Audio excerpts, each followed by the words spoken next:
Hello and welcome. This is Bree Stedman, host of Own Your BS, the podcast, where your negative head talk and the bullshit stories you tell yourself become irrelevant, and solution focus creates a path of emotional confidence, clarity, and control. Hello and welcome to episode 18 of Own Your BS, the podcast. I'm going to be very bluntly honest with you this week. This particular episode has probably been one of the most challenging for me to record. In all honesty, this is take number 11, and this is the third topic that I've started to explore via podcast, via voice recording. And the reason that I've really struggled with it this week is because I don't just want to release material that is me blabbering along for the sake of 15 minutes to say that I have another episode for you. I want Own Your BS, the podcast, to be something that encourages you to think differently, that inspires you to act differently, and that moves you to make choices and decisions in your life that aligns with your greater good. And so the past few topics that I've started talking about this week just haven't gelled properly. It got to a point where I actually just felt like I was talking shit. And so rather than have you sit through, 15 minutes of me just rambling on for the sake of it, I stopped and started.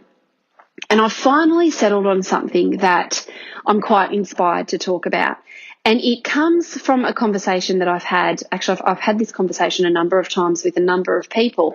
And that is this whole battle of creating and living life-work balance. Now, balance means a lot of different things to a lot of different people. But when we try and juggle our life to create a level of balance, quite often what happens is we end up feeling torn. We end up feeling like we're either missing out or that we're forcing this state rather than just allowing whatever needs to come through to come through. And because life is so busy, trying to attain a level of work-life balance is often quite unrealistic. Because if we're going to get really real, and let's face it, Own Your BS is about being real, trying to attain balance is not something that we can do most of the time. And so when we try and set ourselves up for balance and we keep missing it, what happens? We end up beating ourselves up. We start to resent certain areas of our life. We overthink things. We chase and chase and chase and never stop and appreciate truly what we have right here, right now. And so today I wanted to share with you this new concept that I've just started to sort of play around with, and that is the idea of having prioritized harmony as the desired outcome rather than balance. Now, what do I mean by prioritized harmony?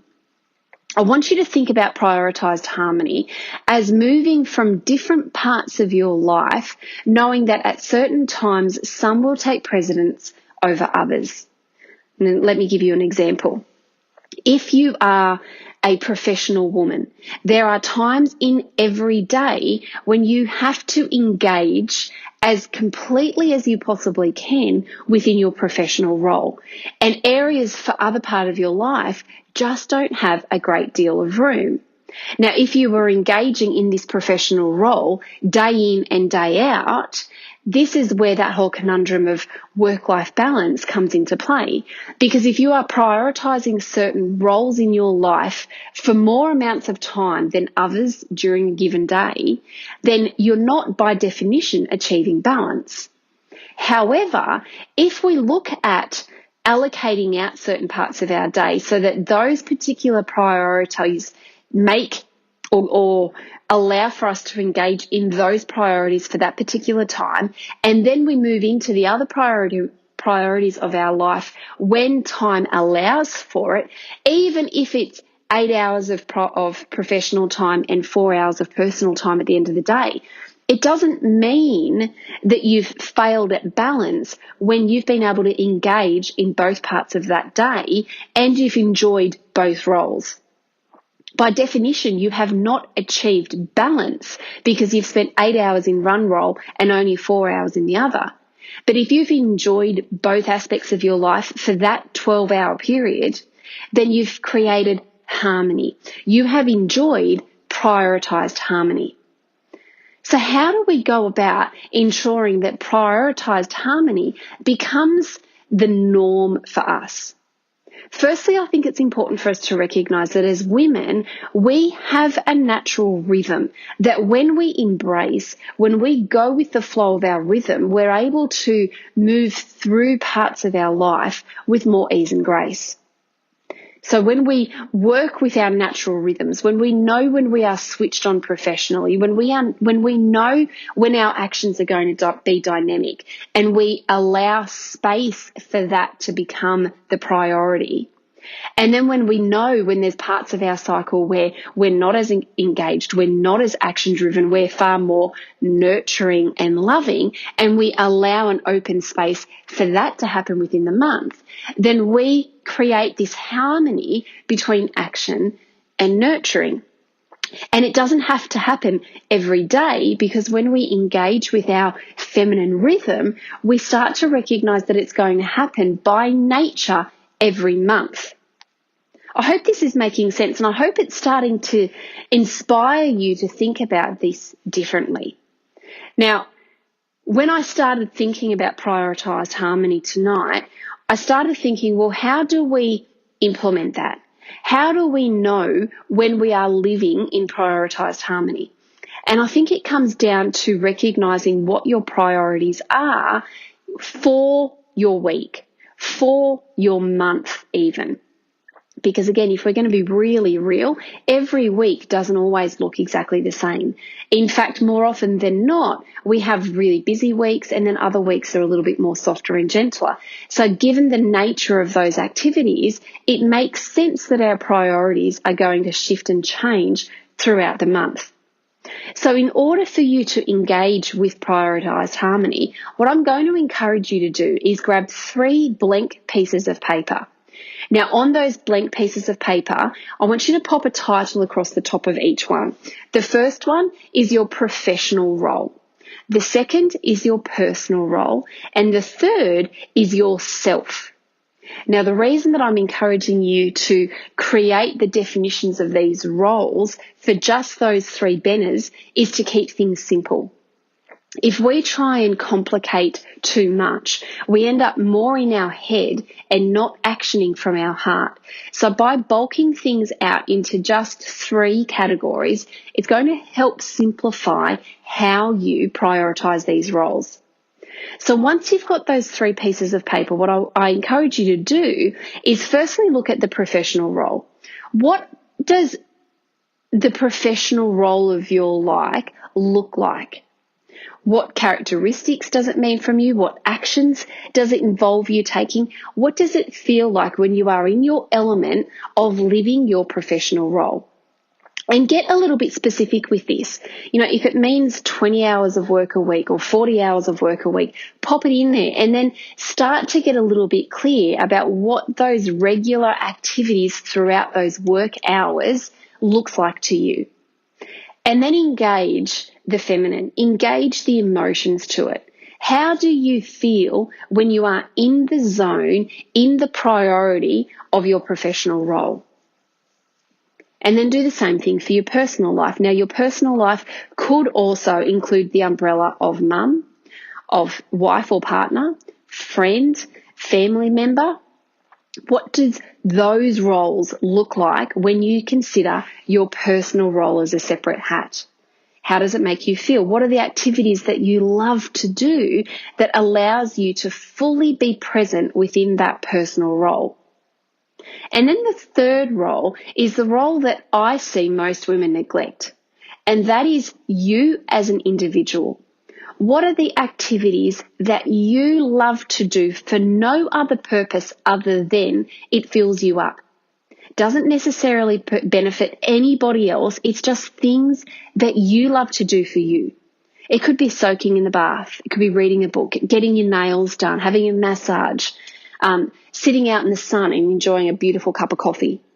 They don't need to be big activities. But again, I want you to explore what activities fill up that priority of you, and get clear on these 3 roles. Now, when you are clear on the activities within each of these 3 roles, we're then going to start planning out a harmonized month. And again, the reason that I look for a month is because traditionally women work on a 28-day cycle. Whether it is your period or not, your hormones work on an average of a 28-day cycle. So by planning out a harmonized month with these 3 roles identified, it helps you to create your life by design. So how do we actually fill up your harmonized month? Firstly, we mark out on your calendar the activities that are non-negotiable, the activities that you need to participate in, either because you're committed to them or they're expected of you within that particular role. So for example, work. If you work 5 days a week from 9 to 5, you're going to mark out Monday to Friday, 9 to 5 as professional role time. And this could just be color coded. You might just select 3 colors for each of these roles. You know, green could be professional, blue could be personal, and pink could be for you as self. So you're going to mark out your professional role time allocation first. Then, after you've marked out that non-negotiable time allocation, then go in and mark out the time that you would allocate to your personal roles. So if you're a mama, the personal role is going to happen before work and after work in an ideal time frame. You know, of course, we have flexibility. Kids get sick, we get sick, so we don't always show up to work, 100% of the time that we're allocated to that period of time. But this is just, the idea of this is to give you a guide. Okay, so once you've got your professional roles out, you mark out allocated time for your personal roles, and then also mark out regular allocated time for your self role.